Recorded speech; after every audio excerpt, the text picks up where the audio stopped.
আসসালামু আলাইকুম। জানিয়ে দেব আমাদের হাতে আসা সর্বশেষ গুরুত্বপূর্ণ সংবাদ। শুরুতেই সংবাদ শিরোনাম। জিটিভির অনুসন্ধানে শাপলা চত্বর গণহত্যার রহস্য উন্মোচন। ভারতের চাপে সেনাবাহিনী ১৫ বছর পর পিলখানার বিডিআর হত্যার গোপন রিপোর্ট প্রকাশ করল ভারতীয় মিডিয়া। এবং সবশেষে জানাব পুলিশ বাহিনীর ধ্বংসের গুরু সাবেক স্বরাষ্ট্রমন্ত্রী আসাদুজ্জামান খান কামাল ধরা খেয়েছে। বেরিয়ে এসেছে ভয়ঙ্কর অপকর্ম। এতক্ষণ শুনছিলেন সংবাদ শিরোনাম, এখন থাকছে বিস্তারিত।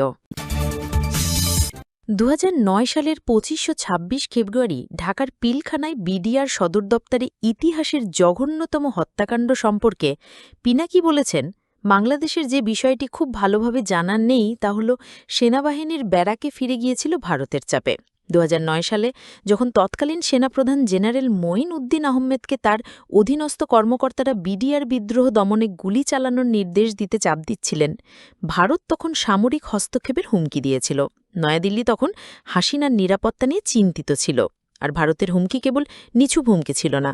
পিনাকি আরও বলেন, ভারতের কারণে হাসিনা রাজনৈতিকভাবে তখন পরিস্থিতি নিয়ন্ত্রণ নিতে পেরেছিলেন এবং সামরিক বাহিনীর চাপ থেকে নিজেকে মুক্ত করতে পেরেছিলেন।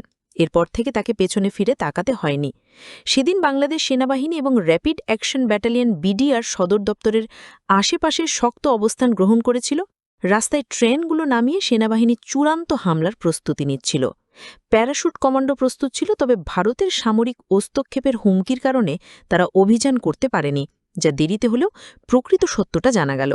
পিলখানায় সেদিন এত বড় একটি হত্যাকাণ্ডের ঘটনা যে গুটি কয়েক ডিএসআই নায়ক কিংবা হাবিলদারের নেতৃত্বে কিছুতেই সংগঠিত করা সম্ভব ছিল না, এই সত্যটা সামনে এলো অত্যন্ত পরিকল্পিতভাবে ২৫ ফেব্রুয়ারির এই পৈশাচিক হত্যাকাণ্ডের ঘটনা ঘটানো হয়েছিল। খুব সতর্কতার সঙ্গে পিলখানা ঘটনাটি তারা সংগঠিত করেছিল। যে সেনাবাহিনী ভারত এবং শেখ মুজিবের বাকশালের বিরুদ্ধে বাধা হয়ে দাঁড়িয়েছিলেন, এবার প্রথমেই সেই রাস্তা বন্ধ করে দেয়া হয়েছে। হাসিনাকে ক্ষমতায় বসানোর ১.৫ মাসের মাথায় প্রথমে কথিত বিডিআর বিদ্রোহের মাধ্যমে সেনাবাহিনী ধ্বংস করে দেয়া হয়। সেদিনই হাসিনা সরকারের শেষ দিন হতে পারত, কিন্তু ভারতীয় সেনাপ্রধান বাংলাদেশে হামলার হুমকি দিলে বাংলাদেশ সেনাবাহিনী চুপ থাকতে বাধ্য হয়। বিডিআর হত্যাকাণ্ডের দিন যারা হাসিনার বিরুদ্ধে কথা বলেছিলেন তাদেরকেও ধীরে ধীরে গুম, খুন আর চাকরিচ্যুত করা হয়েছিল। এরপর সেনাবাহিনী উঠে দাঁড়াতে পারেনি।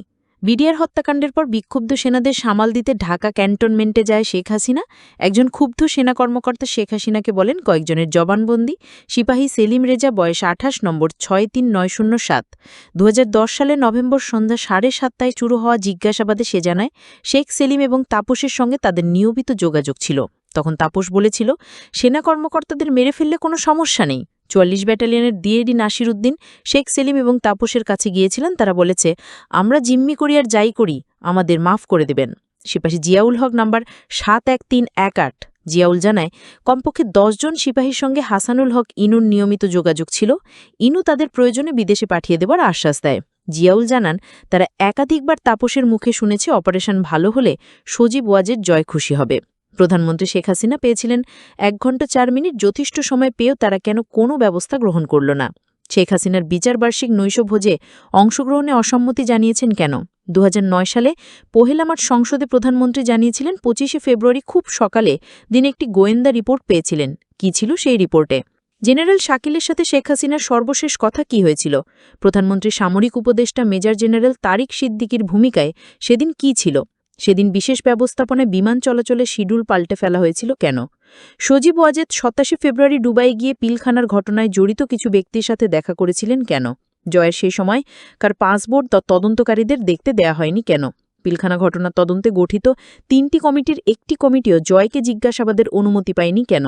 জয় কেন বিদেশি পত্রিকায় বাংলাদেশ সেনাবাহিনীর শক্তি সামর্থ্য নিয়ে বিরূপ মন্তব্য করেছিলেন? এখন প্রশ্ন হল, একমাত্র হাসিনার নিরাপত্তা নিয়ে চিন্তিত হওয়া ছাড়া ভারতের সামরিক হস্তক্ষেপের হুমকির পেছনে নয়াদিল্লির আর কি স্বার্থ ছিল? ২০০৮ সালের নির্বাচনে জয়ী হয়ে ক্ষমতায় গ্রহণের সাথে সাথে আওয়ামী লীগের নেতৃত্বাধীন মহাজোট সরকার ক্ষমতা আঁকড়ে ধরে রাখার সুদূর প্রসারী পরিকল্পনার অংশ হিসেবে পুলিশ বাহিনীতে নগ্ন দলীয়করণ শুরু করে। ক্ষমতা গ্রহণের পর প্রথম ৪ বছরে পুলিশ বাহিনীকে দলীয় অনুগত ৩২,০০০ পুলিশকে নিয়োগ দেওয়া হয়। এর মাঝে শুধু গোপালগঞ্জ জেলা থেকে নিয়োগ দেওয়া হয় ৮,০০০ পুলিশ সদস্য। কোনো নিয়মনীতির তোয়াক্কা না করে শুধু দলীয় বিবেচনায় আওয়ামী লীগের অনুগতদের নিয়োগ দেয়া হয়।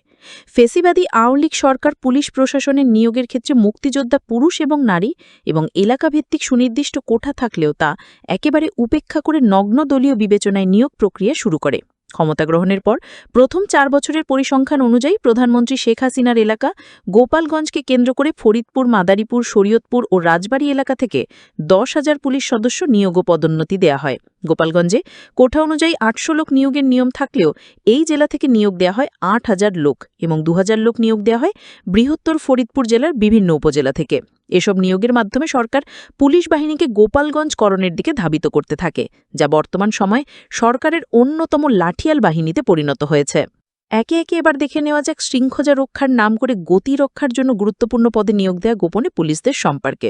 ডিএমপি কমিশনার হাবিবুর রহমান একজন গোপালী পুলিশ। এই হাবিবুর রহমান পুলিশ বাহিনীর গোপালগঞ্জকরণের ক্ষেত্রে মুখ্য ভূমিকা রাখে। ঠিকানা জালিয়াতি করে 1000 কনস্টেবল নিয়োগ। দৈনিক প্রথম আলোতে 1 যুগ আগে প্রকাশিত সংবাদ থেকে জানা যায়, ঢাকা জেলা থেকে চলতি বছরের সর্বশেষ নিয়োগ পান 258 জন। এদের 200 জনের বাড়ি গোপালগঞ্জ ও তার আশেপাশের এলাকায়। বর্তমান জেলা পুলিশ সুপার হাবিবুর রহমান তাদের নিয়োগ দেন। হাবিবুর রহমান নিজেও গোপালগঞ্জের বাসিন্দা, অর্থাৎ DMP commissioner Habib police super থাকাকালীন সময় থেকে পুলিশ বাহিনীতে গোপালগঞ্জের মানুষদের নিয়োগের ক্ষেত্রে অতি উৎসাহী ভূমিকা পালন করতে থাকেন।